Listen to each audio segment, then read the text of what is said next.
Hi friends, आज के इस वीडियो में हम डिस्कस करेंगे आपके साथ बहुत ही इम्पॉर्टेंट लीगल कंप्लाइंसेस जो जीएसटी एक्ट और अदर एक्ट्स में ड्यू हैं फरवरी 2021 में। फ्रेंड्स, बहुत ही महत्वपूर्ण कंप्लाइंसेस फेब 2021 में ड्यू हैं।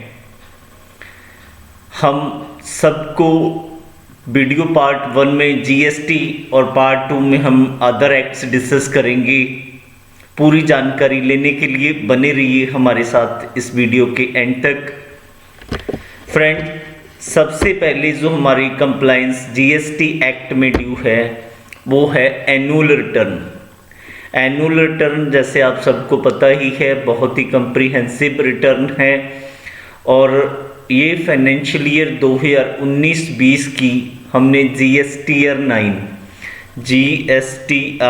9 हमने ये करनी है।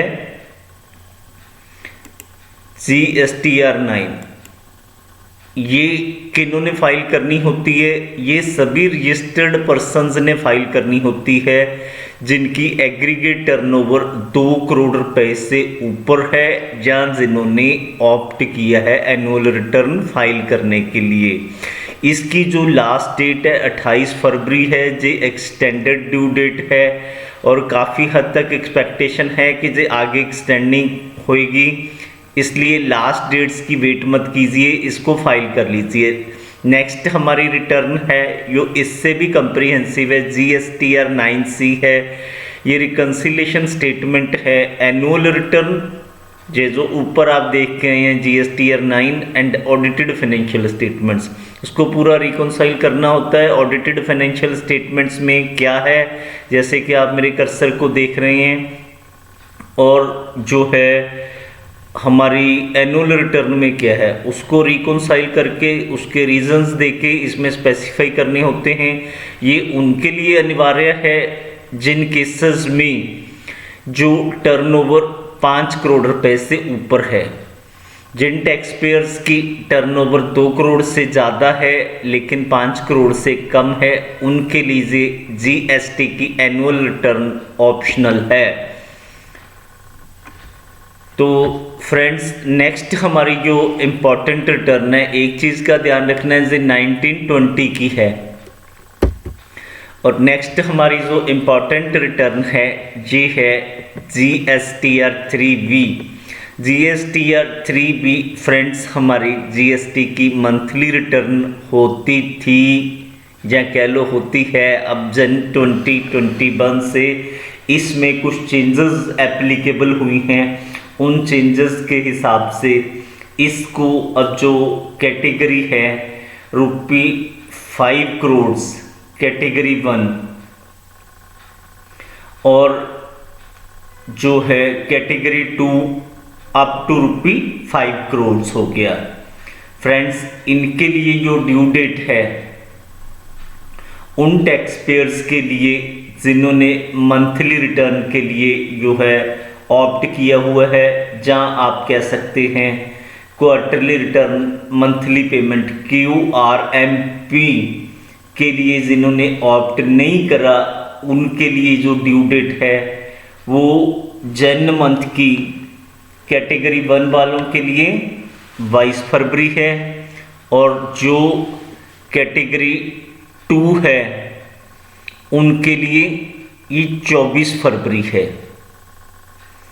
फ्रेंड्स, और जिनकी 5 करोड़ रुपए से टर्नओवर ऊपर है उनके लिए जी यन 2021 की 20 फरवरी 2021 है।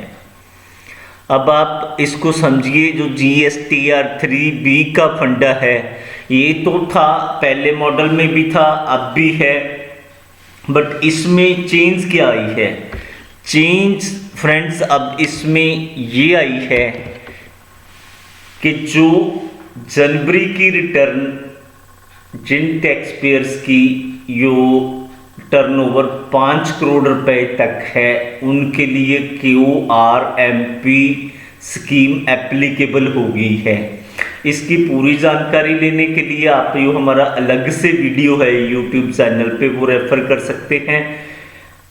और ये जो है 5 करोड़ रुपए तक जिनकी टर्नओवर है, अगर उन्होंने QRMP स्कीम ऑप्ट कर ली है तो वो येन की जो रिटर्न है वो 22 फरवरी तक फाइल कर सकते हैं। वो 22 फरवरी तक फाइल कर सकते हैं।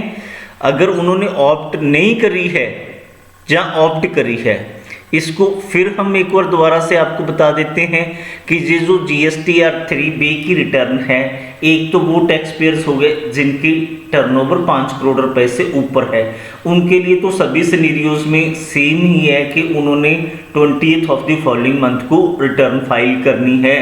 इसके लिए और कोई डिस्कशन नहीं है। नेक्स्ट अब आ गया वो टैक्स पेयर जिनकी टर्नओवर 5 करोड़ रुपए तक है। उन टैक्स पेयर्स के लिए एक QRMP स्कीम है। अगर वो QRP स्कीम ऑप्ट करते हैं तो क्या है कि उनको जो जैन की रिटर्न है और जो फेब की रिटर्न है और वो मार्च की रिटर्न है, वो इकट्ठी इन डेट्स को यो आफ्टर द क्वार्टर फाइल कर सकते हैं। अगर QRMP स्कीम को वो लोग ऑप्ट नहीं करते तो वो उन्होंने जो रिटर्न अपनी फाइल करनी है ड्यू डेट्स को ही, जैन के मंथ की 22 फेब को और कैटेगरी 2 वालों ने 24 फेब को। अगर बट इसमें अब एक कंडीशन और है, ये तो उन्होंने रिटर्न अपनी फाइल कर दी GSTR 3B accordingly QRMP scheme suppose choose कर ली तो क्वार्टर के एंड पे फाइल करेंगे 3B, और अगर नहीं चूज करी तो मंथली बेसिस पर जैसे पहले क्राइटेरिया था वैसे कर सकते हैं। फ्रेंड्स, अब आप कैटेगरी जो डिफाइन करी हुई हैं ये डिफरेंट स्टेट्स हैं, आपको पता है। कैटेगरी 1 में अलग से स्टेट्स डिफाइन करी हुई हैं, कैटेगरी 2 में अपना जो पंजाब है बेसिकली ये कैटेगरी 2 में आता है। अब एक और कंडीशन है, हम पीछे डिस्कस करके आए हैं कि आप जो है GST की जो रिटर्न है इस बारी पर्टिकुलरली इसी रिटर्न के टाइम से एक QRMP स्कीम आ गई है। QRMP स्कीम अगर जिन लोगों ने ऑप्ट कर ली है, बेनिफिट ये है कि वो लोग इसको क्वार्टरली बेसिस पे फाइल कर सकते हैं। इसको हम इसलिए इतनी डिटेल में डिस्कस कर रहे हैं क्योंकि ये वाली जो QRMP के लिए फर्स्ट रिटर्न है ये, अगर आपने क्वार्टरली रिटर्न ऑप्ट कर ली है तो आपको इसका नफ़ा क्या है, नुकसान क्या है।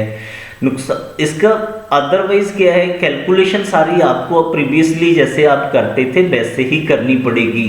जितना आपका टैक्स निकलता है वो 25th of the following month को आपको डिपॉजिट करवाना है। PMT 06 फॉर्म फिल करना पड़ेगा।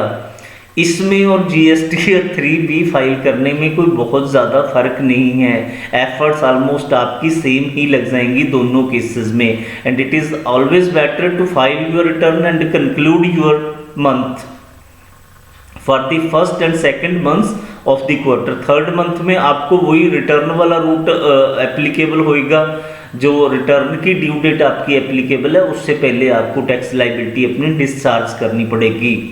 ये फ्रेंड्स आई थिंक GSTR का जो PMT 06 है ये फॉर्म भी आपको क्लियर है। नेक्स्ट हमारी जो ड्यू डेट है ये है GSTR 1 है हमारी रिटर्न।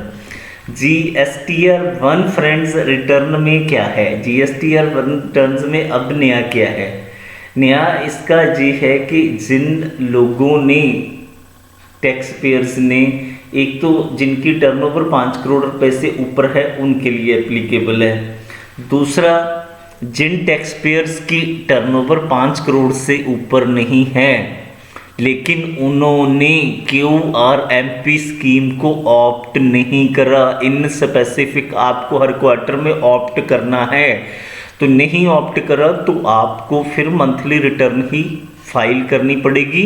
और मंथली रिटर्न जनवरी के महीने की जो ड्यू डेट है वो आपकी फ्रेंड्स है 11 फरवरी 2021।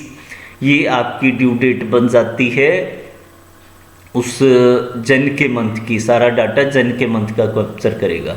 Hair I am repeating once again कि आपने अगर ऑप्ट नहीं करा है QRMP स्कीम के लिए, आपकी टर्नओवर 5 करोड़ रुपए तक है। अगर 5 करोड़ से ऊपर है फिर तो सीधा सीधा आप मंथली आपके लिए अनिवार्य है।